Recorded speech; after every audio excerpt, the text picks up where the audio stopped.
When the NBA changed the rules to allow zone defenses 25 years ago, it didn't have that much effect on the game for a long time. After all, man-to-man defenses utilize zone principles on the weak side anyway, and teams were too afraid they'd get lit up from all over the court if a player didn't have a specific assignment to guard. But in the last 7 seasons, we've seen a significant rise in the amount of zone being played, mostly the ho-hum 2-3 alignment everyone learns back in 7th grade. But one team is doing something unique, and by showing an odd-numbered front as a 1-3-1, it's making teams think a little harder about how to attack it properly. Jerry Stackhouse was brought in last year to run their defense, and he installed this zone right away. Last year, it ranked 4th best in points per possession, and this season it's been a little less effective as they rank 10th.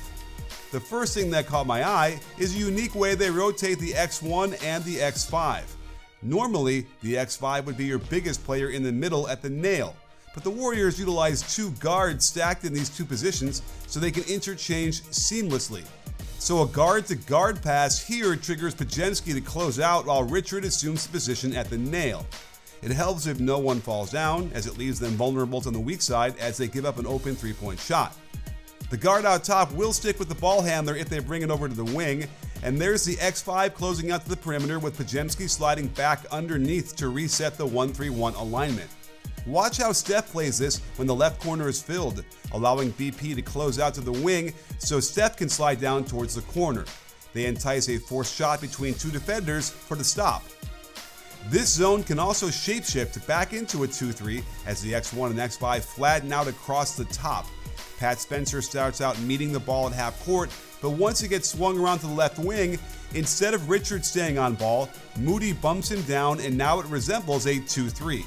The Thunder correctly attack the seam between the guard and the forward, a particularly vulnerable lane for the zone, but Jackson Davis gets over there for a great contest to force the miss. Another example of the Thunder exploiting that seam between the guard and forward starts out as the normal 1-3-1, with Moody being extra aggressive to leave the nail area to pressure the pass. By following the ball to the right wing, they're utilizing 2-3 principles as Spencer flattens out. But when OKC resets to the top, the defense finds their 1-3-1 alignment again, and watch how Mitchell gets penetration between the guard and the forward. This squeezes the defense together and creates the wide open corner 3. I also think the notion that zones tend to give up more offensive rebounds than man-to-man is a bit of a myth, but the Thunder's Carlson shows how a cutter can get inside position on the weak side for the tip-in. Not only do the X1 and X5 move in tandem, but when the ball is passed from the top to the wing, the X1 and X2 will also move together on a string. Watch how Moody shadows the ball until BP can get there, and Moody bumps down towards the baseline. The X1 and X4 also play opposite each other, so as X1 moves towards the right wing, the X4 will move to the weak side block. All of this coverage helps to confuse the offense, and they're left with a tough floater in traffic as the shot clock winds down. Even though purists might resist playing zone defense, when done right, it can be an extremely effective way to stymie the offense and change the whole tempo of the game. A good reason to play zone is to protect weaker defenders from being attacked and for insurance if a player gets in foul trouble. And it's vital to have that kind of insurance both on the court and in real life. When I first started coaching, I didn't get paid a lot and it was a weight on my whole family's shoulders. It was a real struggle and I often thought, what would happen to them if I wasn't here to support them? That's why I recommend life insurance through Ethos. I've gone through the process of getting life insurance before, and let me tell you, it's a hassle, intrusive, and very time-consuming. With Ethos, it's all done online. You can get a quote within seconds, apply in minutes, and get same-day coverage.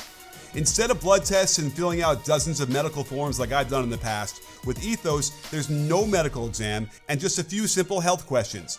They offer up to $3 million in coverage, and some policies are as low as $30 a month. Protect your family with life insurance from Ethos now by going to ethos.com/bball. In as little as 10 minutes, you can get your free quote and up to $3 million in coverage at Ethos. The Warriors aren't married to just the 1-3-1 as they play box-and-1 against teams with one clear scorer out there, as Peyton is playing man-to-man on Michael Porter Jr., while the other 4 play a box shape around the lane. You can see MPJ gesture to pass it to someone else since he can't get open, and the Warriors get someone else to shoot it, and sometimes these shots go in. This time it's Buddy Hield hugging Cam Thomas while the other four zone up, and even though he's able to get the ball out top, the rest of the team is in good position to contain his drive. But the Nets are essentially able to force help from one pass away and another open wing three.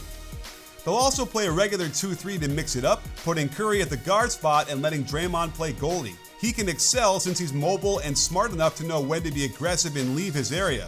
A 2-3 zone's goal is to give up long shots with the hand up, which is pretty much what they get here, and then Zubac's fouls to get the rebound, earning the Warriors a stop.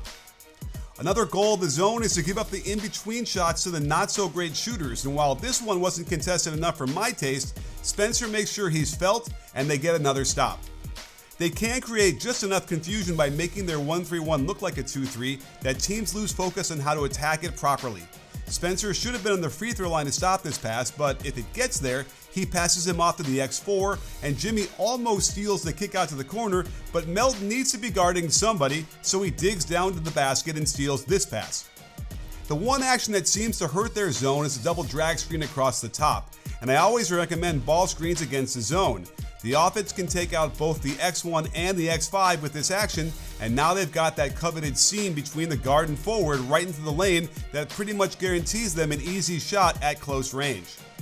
Here it is again with no one left to deal with the ball in that seam, as the X4 should have stepped up higher earlier to contest, but instead gives up an open floater that swishes.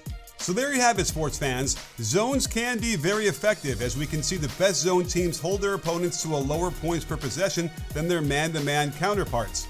And while even the most committed team only plays it 12% of the time, the best 11 zone teams hold their opponents to lower points per possession than their man-to-man defense does, which tells me they should be zoning a lot more.